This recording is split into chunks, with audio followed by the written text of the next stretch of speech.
kembali lagi di Twins Official Channel.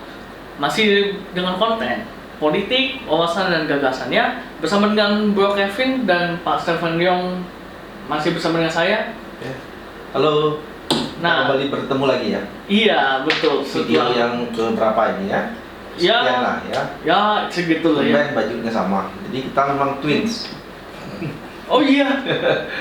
Saya baru tahu. Gitu ya. Gimana? Tapi batik bagus ya batiknya. Bagus lah. Menandakan bahwa kita benar-benar orang Indonesia. Dan kita harus cinta Indonesia. Kita harus bangga dong. Dengan cara pakai batik. Nah, kalau nggak salah bulan apa? Oktober ya, Hari Batik Nasional ya. Iya. Kalau nggak salah, ya. Jadi, tapi kalau saya sih memang dominan batik. Iya. Senang. Tiap di video-video tuh batik terus gitu. Dan kalau bisa kita semua pakai batik ya. Tiap waktu deh ya. Jangan cuma pas batik nasional doang. Ya benar. Oke. Ya. Nah, kita kan waktu itu kan mau bicara apa nih, Bro Kevin? Nah itu yang saya justru mau tanya. Nah, kan waktu itu kita ngomongin soal sidik jari, betul ya? Ya, yang ada gagasan kapan tuh untuk di TPS pakai sidik jari. Menggunakan sistem sidik jari. Nah, itu gimana maksudnya? Nah, itu sebetulnya memang sudah ada waktu itu beberapa penelitian juga. Kalau nggak salah sudah cukup lama ya. Kenapa belum bisa terlaksana sampai saat ini? Dan itu kalau dilihat banyak sekali manfaatnya. Terutama itu kalau saya pikirkan ya, menurut saya itu membantu sekali buat partai-partai kecil. Kenapa? Untuk kalau tidak kan rata-rata partai itu harus menyiapkan saksi. Iya. Karena saksi itu kan untuk biayanya cukup besar. Saya contohkan kan waktu itu di satu kabupaten kota aja itu misalnya 4.000 TPS. Kalau satu saksi kita pakai 250.000 atau 300, kita udah harus nyiapin udah miliaran gitu.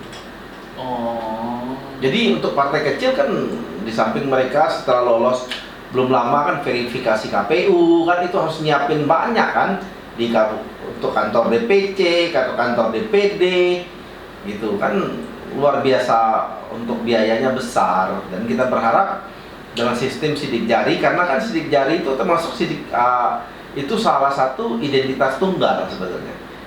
Maksudnya? Itu yang betul-betul tunggal, jadi identity tunggal itu adanya di sidik jari.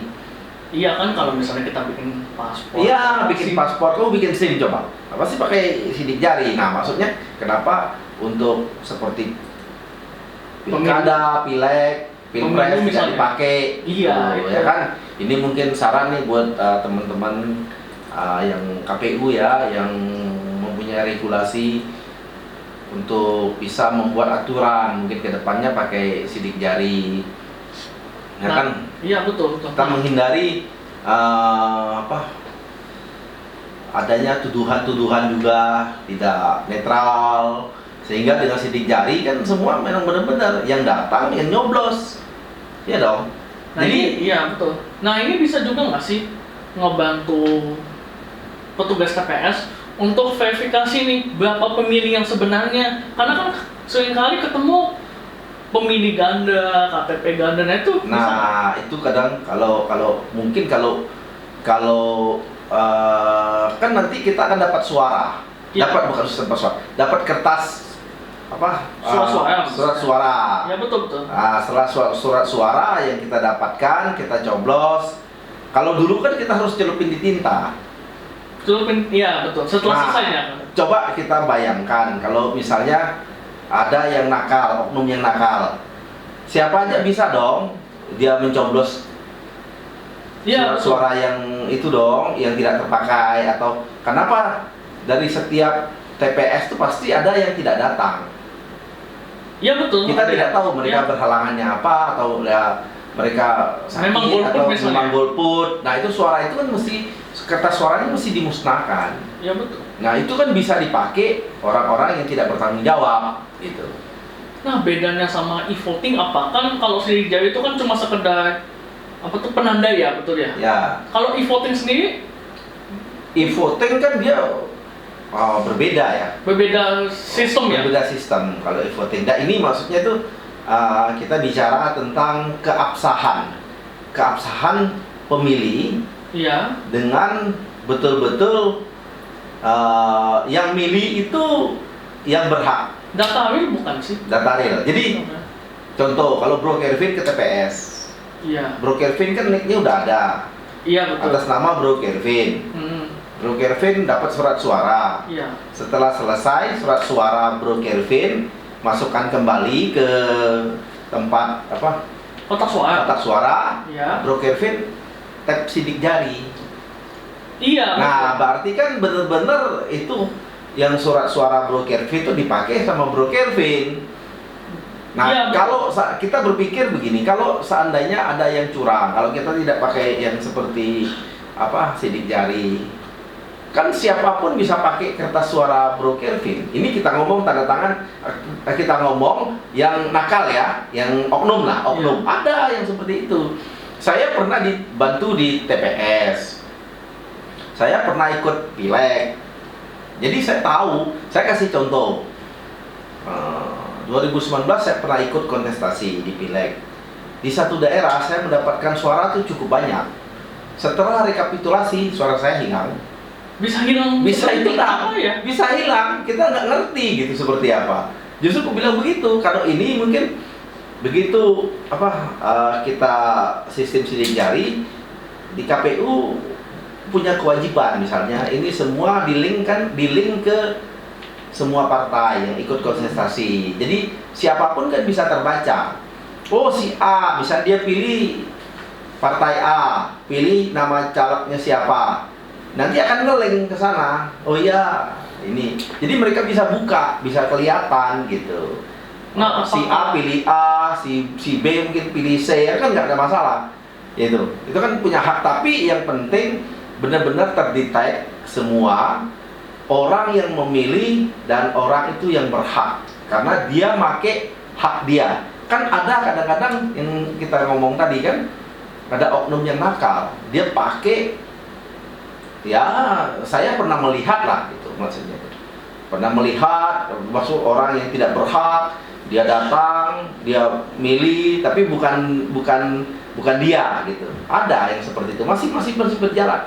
Tapi kalau itu memang kita harus buat sistem ketika orang itu berani memalsukan hal semacam itu, kita pidanain ya. Mungkin dia dapat 500.000, tapi kalau dipidanain 2 tahun, mana mau dia. Apa orang gila aja mungkin mau 500.000 ditukar dengan 2 tahun penjara misalnya.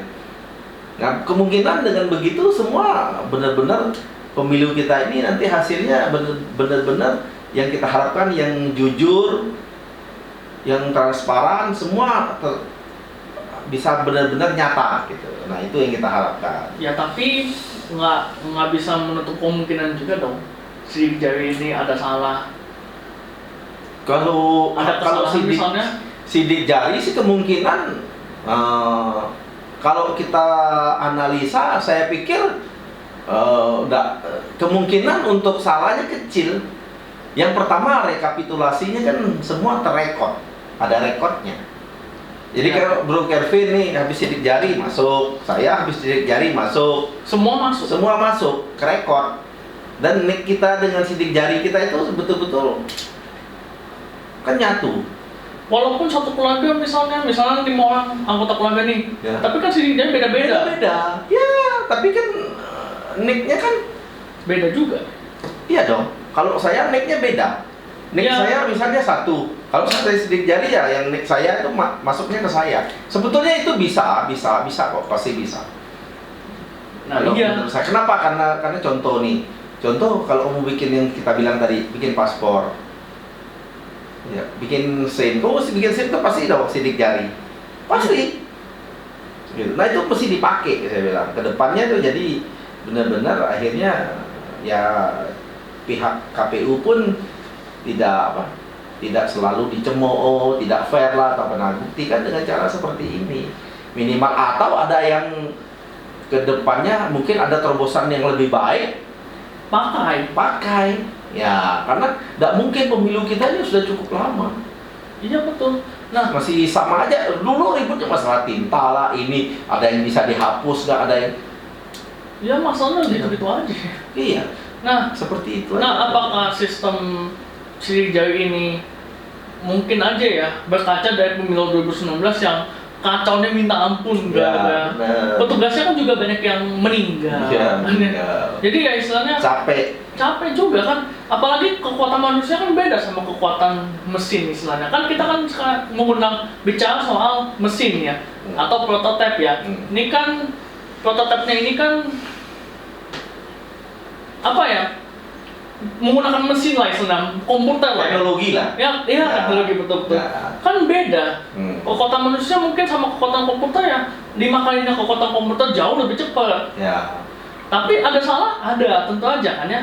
Nah, baru-baru ini Plus errornya kan. iya betul-betul. Nah, 2011 ini ada satu penelitian, dia bikin prototipe lah. Prototipenya ini dia pakai Windows Access 2007 database-nya. Dia bikin tabel. Jadi ada 5 tabel. Dia bikin database pemilu sederhana aja. Tabel pertama data penduduk. Rincian kolomnya ID penduduk, nama, nik, alamat. Ya. Terus ada lagi tabel data panitia, rincian kolomnya ID panitia sama ID penduduk. Pokoknya sekedar nama ID aja dah. Ya. Tapi itu harusnya membantu kan ya? Betul, iya yang saya bilang tadi itu membantu sekali. Jadi memang harus ada terobosan lah. Jadi kan di KPU juga banyak orang pintar ya tentang untuk IT ya. Nah, pakai aja. masalahnya kenapa sampai sekarang belum Waduh, diimplementasi? itu mesti tanya KPU kan. Iya betul. Atau Iya. mereka memang belum siap atau regulasinya belum ada. Nah, mau tidak mau sebenarnya mereka itu harus mempersiapkan. Dia jadi masalah. Oke lah kita berarti berharap KPU secepatnya mempersiapkan lah Ya, untuk kedepannya lah. Ya. Mungkin ya 15 tahun lagi kalau nggak dimulai dari sekarang ya kapan mulainya? Iya. Tapi apa bisa diterapin di seluruh Indonesia ya? Karena kan ada beberapa daerah yang katakanlah teknologinya belum semaju yang ada di kota besar. Iya, tapi kan kalau sekian tahun ke depan kan udah masih dipersiapkan lah, pasti bisa. Iya sih, lagi Ya, pula karena kan ya zamannya Pak Jokowi kan pembangunnya luar Masif. biasa lah. masif. Ya di seluruh Indonesia. Ya Iya, kan? tapi kan Nah, cuman memang ada terkendala dengan pembangunan itu ya. Tower itu ya. iya itu Yang itu terkendala. juga Iya. satu problem juga sih. Iya, karena akhirnya memang banyak sekali masalah di situ ternyata. Iya, tapi kan tetap aja kalau nggak dipersiapin nanti pemilu kita ntar dianggapnya aduh pemilu yang istilahnya kuno lah atau bagaimana lah ya kan Iya. pemilu lagi pula di negara-negara maju Enggak. udah nerapin kan. Zamannya pun kan harus mengikuti zaman lah. Iya maksudnya betul. Kan kalau ada teknologi kenapa nggak dimanfaatin gitu. Cuman tinggal bagaimana kita memformulasikan itu semudah dan segampang ke masyarakat mungkin yang dalam tanda itulah yang pendidikannya mungkin tentang teknologinya dia kurang paham. Jadi dibikin sesederhana mungkin. Itu pasti bisa. Nah iya, tapi kan berarti kan kita nggak bisa berharap sekarang dong ya karena Itu istilahnya nggak mungkin kan ya. ya, kalau nggak 2029 ya 2034. Itu paling 10 mungkin. tahun bisa lah, harus ada lah terobosan baru. Jangan pakai tinta mulu. Nah, apa perlu regulasinya juga ada perubahan gitu dari KPU-nya untuk misalnya kan kadang kan terhalang regulasi juga soal sidik jari ini. Sebetulnya kan KPU itu kan dia diberi wewenang untuk menyelenggarakan pemilu. Ya betul. Jadi dia kan memang mendapat hak privilege istilahnya untuk menyelenggarakan pemilu. Aturan-aturan dia itu bisa dari turunan-turunannya bisa dibikin aturan kan. Iya betul. Ya. Jadi sebenarnya sidik jari harusnya membantu sih ya. Ya, membantu. Iya, jadi pembahasan hari ini sebenarnya sangat bermanfaat ya untuk kedepannya ya. Ya, karena kan itu gagasan. Iya betul. Sesuai dengan Ya. video kita kan. Ya kalau Gagasan dan misalnya, wawasan. ya semoga bisa segera diajukan sih. Karena kalau misalnya nggak diajukan ya nanti belakang-belakangnya nggak Yang penting selesai. begini, jadi KPU itu tugasnya dia mempersiapkan pemilu Iya. dan dia pun harus mempersiapkan pemilu yang akan datang minimal. Jadi nggak sekedar pemilu yang sekarang ini. Kalau udah selesai, ya nggak ada persiapan buat yang akan datang, ya mulai nanti dari nol lagi. Nah itu Jadi- yang salah selama ini kan. Iya, jadi tidak berkesinambungan. Jadi sama lah kita mempersiapkan segala sesuatu itu ya mesti ada persiapan kan, tidak membalik telapak tangan. Persiapan, uji, persiapan kan pasti bisa lah. Sama, semua seperti itu. Jadi akhirnya kalau kita tidak mulai mempersiapkan itu, ya akhirnya kita tidak akan memulai. Sampai kapan mulainya kan kalau nggak gitu kan? Sekarang yang orang yang IT yang hebat tuh banyak. Ya tinggal Tinggal dimanfaatin. kamu mau seperti Iya, apa betul. aja. Contoh dulu, siapa pikir itu net kita itu bisa tunggal? Sekarang kan baru mau Iya, kalau dulu kan coba lihat, satu orang tuh bisa punya 2-3 KTP. dan itu yang jadi masalah kan. Iya, gitu. Oke. Bisa, ternyata bukan bisa lagi. Sekarang udah berjalan, walaupun Walaupun apa nih? dalam perjalanannya ada yang kena korupsi lah, ada. Ya itu kan selalu ada Yang lah. oknum, tapi kan harus dijalankan terus.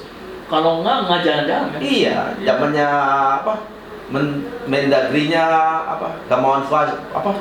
Pak Gamawan apa namanya itu? Ya intinya Ya, dia lah. Gamawan Fauzi ya. Oke, iya ya. Kalau salah, Iya. Itu mulai. Itu memang dia kayaknya berdarah-darah itu